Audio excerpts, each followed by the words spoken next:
who are successful over a long period of time, and there are quite a few of them, the commonalities are they have players who, a lot of players, 8, 9, 10, 11, 12 players who can shoot, who can dribble, who have high basketball IQ, and they supplement that with the occasional freakish great athlete and or with a project 7-footer, as Northern Iowa did with Eagle Cedar, the last couple of years.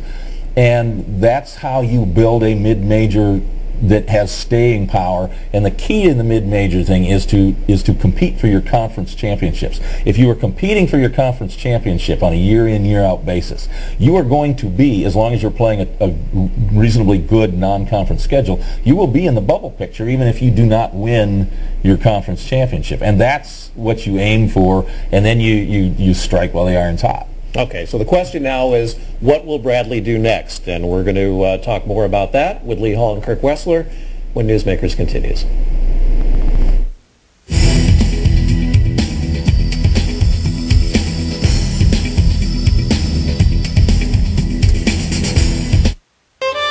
So what's our next destination? It's Croatia and the sun-kissed Dalmatian coast. It's all here. Roman ruins, medieval castles, quaint villages, lovely seaports, lush forests, and waterfalls. Join me, Tom McIntyre, on a tour of Croatia and the Dalmatian coast, June 6th to the 16th with Alexander Travel. For information and reservations, call Joyce at Alexander Travel, 693-3511.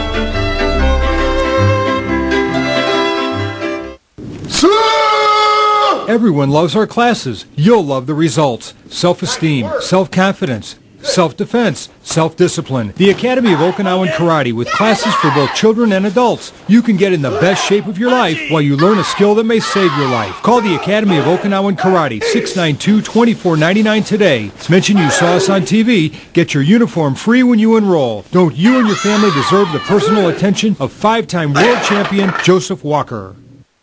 My son was 4 months old when I was diagnosed. And I was 4 years into my marriage. And you think about wanting to be around for them. You have a choice. You can either, take pity on yourself and curl up in a ball and not fight, or you can put the boxing gloves on and say, this is not going to get the best of me. Having a station like WEEK help us all remember to do these self-exams, I truly believe will save somebody else's life.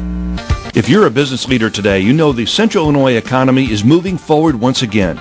You need information today that will help you make decisions tomorrow. Central Illinois' newest business-to-business journal gives you the information you need, fast, clear, and concise. Find out what Central Illinois leaders are doing to build their businesses and find new and innovative ways to build yours. Look for the newest and most complete business magazine, The Marketeer, Central Illinois' business-to-business journal at centralillinoisnewscenter.com.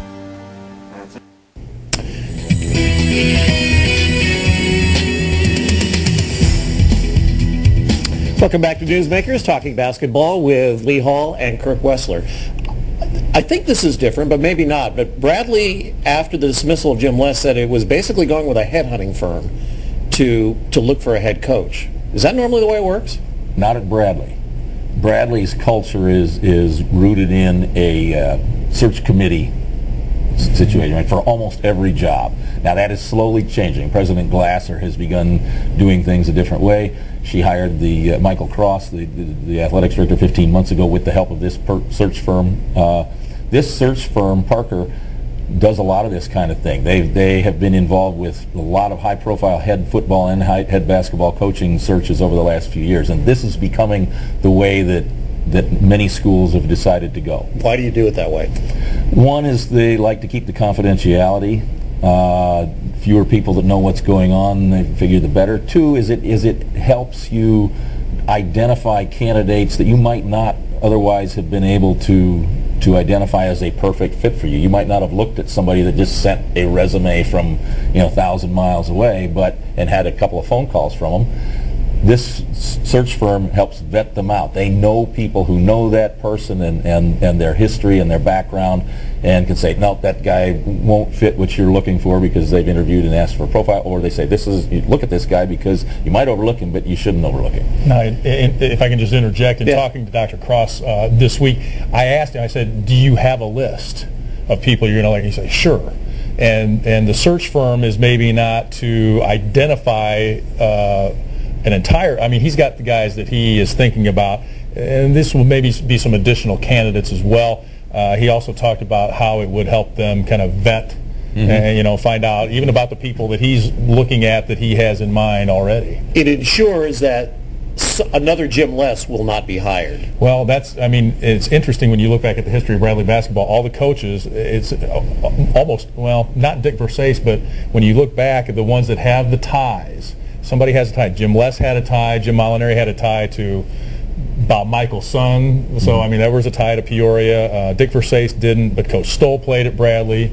Ozzie before him. Yeah. And Stan Albeck.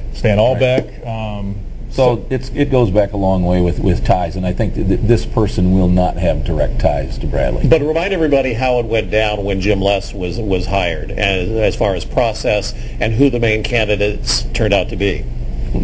Well, the process, in my opinion, was a sham. I mean, just to be very honest, and it was unfortunate. There were some good names. They interviewed in the 9 people they interviewed in Atlanta that year during the Final Four. They interviewed Fran McCaffrey, who went to Siena and did very well, and now is in his first year at the University of Iowa. They interviewed Ray Giacoletti, who went on to coach at Utah and is now the top assistant at Gonzaga. And then Brian Gregory, who was the top assistant coach at Michigan State, now the head coach at Dayton. So there were some very high-profile people in that search, but it came down to the 2 guys with the least coaching experience on the college level. Wayne McLean, former Manual coach who had been at Illinois at 1 year as an assistant at that point in time, and Jim Les, who had 0 experience in the college coaching world. And it was just, whether you want to say it was orchestrated, set up, I don't want to get into that today. But the thing was, it was not a good setup. The salary, they purposely went cheap. The starting salary was the package was $100,000 a year less than what Jim Molinari had been making. So you eliminated a lot of legitimate candidates by going that way as well. This will not happen this time. I really do believe from what they're saying that they will go for at least the same range that they've been paying Jim Les, and they're going to get the best person that they can get that they feel is a good fit to take Bradley into a competitive level. What does that ideal coaching candidate for Bradley have? Just characteristics that you can see. Well, he's got to be obviously the experience. Got to be able to work with donors. I think that's a key, and I think that's one thing we've heard a lot the last week or so since Jim Les was fired is, well, what about all the donors he had that came on board and helped build Renaissance Coliseum and donated a lot of money to the university? It's somebody that's going to have to be obviously a good recruiter, or recruit to what, like you say, recruit to what they want to do. Now, is that a head coach? Is that a guy that's an assistant coach now? There's been names in the paper. I mean, there's names bandied about. I'm not sure when you look at Dr. Cross and President Glasser, and they're working in unison on this, I think. Dr. Cross says he is going to be the one that makes the hire. Some of the candidates that come up that we would look at, and Ray Giacoletti is one of them, a friend of mine who went to East Peoria High School. I'm not so sure that those guys that we think of are even going to be on the list. And that was my question for you. There was a list in the Journal-Star on Monday morning. Do you think necessarily any of those people will be hired as the next coach? Not necessarily. I think that list was compiled looking at some obvious people that you just know their names are going to be out, and also we talked to some people in the college basketball world, say, this guy could be a good candidate, this guy might be a good fit, and that was where we started with the list. We're working on trying to find out now, okay, who is applying and who's likely to get interviewed, and we'll just see how that plays out. But to just expand on what Lee said, I think that they're going to really try or look at people who have experience as a head coach, because Jim had none when he came in, and I think that that's something that they're going to value hire is quite usually a bit. Reactionary. Right, and I think personally, I think that somebody with mid-major ties in their background, now, not that they have to be at a mid-major institution now, but somebody who understands mid-majors as a player, coach, etc., helps. I think also if you've got some background in a private institution, dealing with a little higher academic standard in terms of keeping players eligible and the higher level of classwork that's expected of them. I think that's important too, because if you get somebody in that's just all they've done is a state school and they've got a much broader offering of classes in which to shuffle guys and so forth, I think you could have a little problem in an institution like Bradley. All right, we're talking basketball in this Newsmakers. We'll have more of it when we come back. Can you imagine a world without children? A world